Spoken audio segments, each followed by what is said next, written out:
Bonjour à tous, alors on se retrouve pour un nouvel épisode des coulisses avec Julien. Et hello. Alors aujourd'hui, on va vous parler un petit peu du marché immobilier pour un petit peu voir ce qui s'y passe, avoir ton avis sur les réalités, les rêves et tout ce qu'on entend, peut-être pour clarifier un petit peu les choses. Pour démarrer, si tu veux bien, première question très large, qu'est-ce que t'inspire le marché immobilier aujourd'hui ? Un monde d'opportunités, parce qu'il y a énormément de passoires énergétiques qui ne peuvent plus être louées, ou des maisons de résidence principale qui sont en vente, en recherche d'acquéreurs. Et les acquéreurs d'aujourd'hui qui achètent des résidences principales ne veulent pas faire des travaux, ils veulent des maisons déjà rénovées pour accueillir les enfants. Donc il n'a jamais été aussi facile d'acheter autant de mètres carrés si peu cher. Après, c'est sûr que ça demande des compétences de valorisation de par les travaux pour arriver à faire de bonnes affaires. Mais quand on sait les faire, je pense que c'est beaucoup plus facile aujourd'hui qu'à l'époque où les taux ils étaient à 1 ou 2%, parce que là, il y avait, je caricature, mais toujours un Parisien qui achetait un truc à Toulouse sans l'avoir visité à n'importe quel prix, et donc toi, tu pouvais jamais l'acheter, jamais faire une bonne affaire. Et le marché, il est aussi beaucoup plus ouvert aujourd'hui, parce que c'est beaucoup plus facile aussi d'investir dans une région où on n'habite pas. À partir du moment où on a les bons partenaires ou qu'on se fait bien accompagner, on peut très bien le faire, alors qu'avant, on était quand même assez limité. Oui, surtout que ça s'est fortement développé grâce à Internet et tout. Aujourd'hui, il y a des tissus et des réseaux qui permettent d'investir un peu plus loin que chez soi, mais il faut avoir les bons contacts et surtout être bien entouré, ne pas aller seul trop loin. Ça, c'est la meilleure idée pour perdre beaucoup d'argent. Et justement, sur donc les différentes stratégies qu'il y a aujourd'hui, le mot à la mode en ce moment, c'est achat-revente, marchand de biens. Tu as un avis sur le sujet ? Oui, j'ai un avis. Nous, on fait des opérations de marchand de biens. On en fait une par an depuis quelques années déjà. On ne veut pas en faire plus parce que c'est quand même beaucoup de travail, beaucoup de charge mentale. Notre but n'est pas de nous reconvertir en tant que marchand de biens, parce que pour nous, on pense clairement que c'est beaucoup de risques, sachant les travaux, 10 ans de responsabilité, et on veut bien dormir. Donc voilà, on n'est pas prêt à faire ça. Le financement est aussi très compliqué dans la réalité, parce que les banques ne vont pas prêter sans apport. Si vous allez chercher du financement participatif, ce qu'il est possible de faire techniquement, ça va vous coûter 15% d'intérêt par an. Donc il faut vraiment être sûr de votre opération. Le marché, on l'a vu, il s'est déjà retourné post-Covid. Donc se reconvertir en marchand de biens, c'est possible, mais il ne faut pas croire que c'est facile, il ne faut pas croire que c'est accessible à tout le monde. Et pire que ça, le faire en financement participatif ou si vous n'avez pas les fonds, au final vous allez pas gagner grand chose. Il faut vraiment le calculer, pas croire uniquement ce qu'on vous dit sur internet. Le faire sans travaux. On a beaucoup de clients quand même qui nous disent non mais moi je veux faire l'achat-revente ou je vais être marchand, tout ça, et en fait nous on y va vraiment parcimonie. Ils n'ont jamais investi dans l'immobilier, ils ne connaissent pas le stress que c'est et la responsabilité, parce que c'est un autre niveau de game. Donc nous, le but, bien dormir, ça n'empêche pas qu'on prend du cash. On en fait une par an, on récupère les 50, 80, 100 000, mais c'est amplement suffisant. Nous, le but, c'est d'avoir du temps de libre, de profiter des enfants, de bien dormir. Voilà, et pas forcément de devenir le plus gros marchand de biens du secteur ou multimillionnaire de l'immobilier. Voilà, c'est d'avoir 3, 4, 5 biens immobiliers qui vont s'autofinancer. On peut faire une opération d'achat-revente par an pour prendre un petit peu de cash, parce qu'on sait le faire, mais on va mettre la qualité de vie et le confort de vie au centre. Donc voilà, cette promesse géniale, sans travaux, sans crédit, je pense que c'est un peu du marketing exagéré. Surtout, voilà, ne le faites pas en résidence principale, parce que nous, on sort d'un contrôle fiscal. Ça peut vite arriver, en fait. Et là, vous faites redocker et la facture, elle va être très salée. Donc voilà, il ne faut pas rigoler avec ces choses-là en France. Donc non, stratégie à la mode, non, ça marche. Je ne dis pas que ça ne marche pas, ça marche, mais c'est une véritable entreprise qui va se créer, et on ne devient pas entrepreneur du jour au lendemain sans aucune expérience. L'expérience en immobilier, ça passe déjà par le locatif, par un patrimoine, avoir connu un petit peu les montagnes russes, le stress, les DP, les démarches. Et surtout comprendre que c'est pas magique. On le répète souvent à nos clients ou aux personnes qui nous contactent, c'est que l'immobilier, c'est du travail en fait. C'est pas juste j'arrive, j'achète un bien, je gagne 5 000 €. Ça marche, c'est vrai pour l'achat-revente, mais il y a plein d'autres stratégies à la mode. Celui qui prône la sous-location clé en main, ok, c'est cool, mais au final, il n'y a pas de patrimoine. Vous arrêtez, vous retournez travailler. Donc peut-être qu'il faut passer outre le marketing et aller prendre un CDI pour avoir accès à l'effet de levier du crédit. Et là, vous allez vous construire un patrimoine si vous choisissez les bonnes stratégies d'investissement en immobilier. l'immobilier. C'est toujours pareil. Ou voilà, on peut faire des love rooms, c'est le truc à la mode, mais bon, si au final ça vous coûte plus cher que le prix moyen du marché, à la revente, vous allez perdre de l'argent. Et d'ailleurs, il y en a tellement de concurrence qu'aujourd'hui, on sait qu'il y en a qui ne se remplissent pas. Donc, voilà, il y a l'effet de mode. Nous, on n'a jamais surfé sur les modes parce que justement, on est un bon père de famille, truc pépère, plan-pan. On fait de la longue durée qui s'autofinance, ce qui n'empêche pas qu'on fait de la courte durée des colocations, mais on prend le bonus. Oui, c'est pas basé sur ça. La base, c'est sous le prix du marché, plus-value instantanée, capital, autofinancement. Voilà, ces critères, ils sont là. Et on gagne quand même pas mal d'argent parce qu'on prend des projets plus complexes qui sont moins accessibles à des novices, mais pas pour autant plus risqués. On va créer de la valeur, prendre des combles, les transformer en habitation, on ne les paie pas à l'achat, donc on gagne de l'argent. Prendre des garages, on les transforme en habitation, on ne les paie pas le même prix que le mètre carré habitable. Donc là, c'est réel, c'est concret, et ça ne se fait pas tout seul, il faut maîtriser certaines démarches d'urbanisme. En fait, pour le coup, ça, c'est des stratégies qui avant étaient réservées aux marchands de biens. On arrive à les démocratiser un peu, et surtout à les proposer à des personnes qui, elles, sont novices, parce que c'est tout l'intérêt, c'est tout l'intérêt que trouvent nos clients, c'est-à-dire qu'on va leur faire des opérations qui sont beaucoup plus complexes que ce qu'ils auraient pu faire seuls, en prenant le minimum de risques. Donc c'est tout l'objectif. Et en prenant le minimum de risques et en activant le maximum de facteurs d'enrichissement, le capital, le cash flow, la plus-value, mais aussi le différé de par les travaux, le déficit maximisé grâce aux travaux, les subventions, encore une fois, grâce aux travaux. Voilà, donc il y a plein de façons de faire de l'immobilier. Il y a deux stratégies, on a testé toutes ces stratégies, acheter des immeubles déjà loués, c'est les pires investissements de ma vie. Parce que c'est toujours des locataires compliqués qu'il y a dedans. Quand ils partent, il faut faire des travaux, vous n'avez pas emprunté l'argent. C'est pour ça qu'on s'est spécialisé sur uniquement cette méthode. Et toutes les autres, pour répondre à ta question, pour moi, ne valent pas ce qu'on en applique aujourd'hui ou qu'on fait appliquer à nos clients. Ou en tout cas ne sont pas aussi rémunératrice dans la constance, en fait, dans le temps, on peut gagner beaucoup à un instant T, mais s'il faut retourner travailler après, ça dépend des objectifs des gens aussi. Puis nous, on a plutôt des clients qui veulent se construire une retraite ou voir long terme.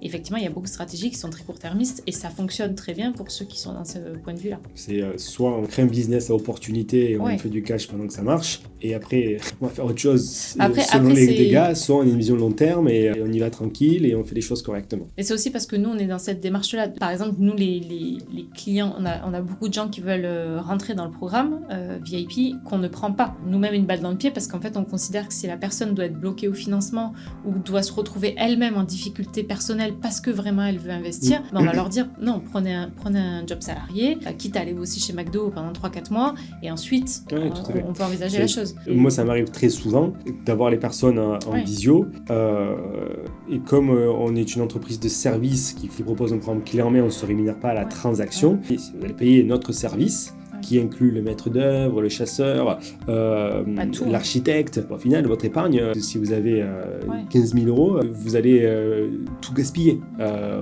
Ou même si vous avez 20 000 ou 30 000 euros, au final, c'est dommage. C'est pas fait pour vous à l'instant T. Augmenter, et vous ne pourrez pas emprunter, vous allez vous retrouver bloqué.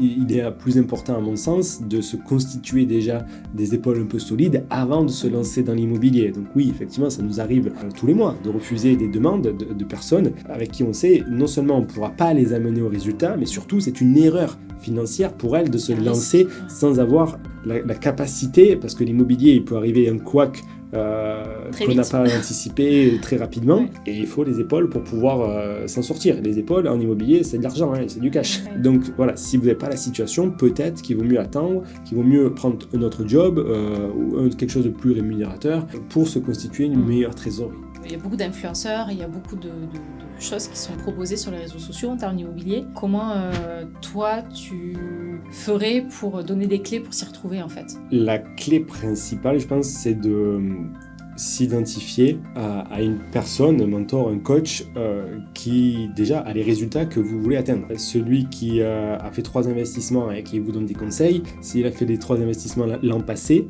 il n'a pas vécu la moitié de vie de son investissement. En immobilier, l'effet qui se coule, il arrive longtemps après.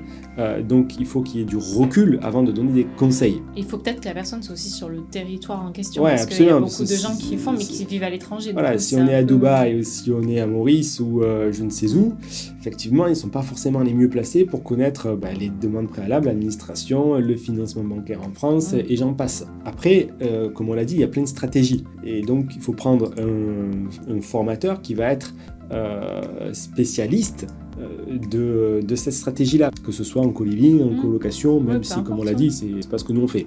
Donc ça peut être compliqué de s'y retrouver, mais déjà avec ces critères, quelqu'un qui est sur le territoire, spécialiste de la stratégie que vous voulez, et qui a le recul d'expérience, au moins de 5 ans d'investissement, même pas 5 ans sur Internet, mais 5 ans d'activité, là déjà vous allez en éliminer, je pense, une bonne partie. Donc ça c'est les paramètres, on va dire, tangibles qu'il faut mesurer. Après il y a une question aussi d'affinité, de connexion, de est-ce que vous pouvez rencontrer facilement le formateur, ou est-ce que vous allez parler à des tierces personnes qui font le lien entre lui et vous, comme il y a de niveaux de personnes qui le séparent, ou est-ce qu'on est en contact direct, est-ce qu'il vous accompagne sur le terrain, pendant combien de temps il va vous accompagner, parce que ça aussi, si on fait 3 ou 6 mois d'accompagnement, en immobilier on n'a rien fait, il ne faut pas oublier que c'est 3 mois ou 2-3 mois pour trouver le moindre projet et 3 mois de financement. Donc si on vous accompagne 6 mois, les travaux ils n'ont pas attaqué, en gros.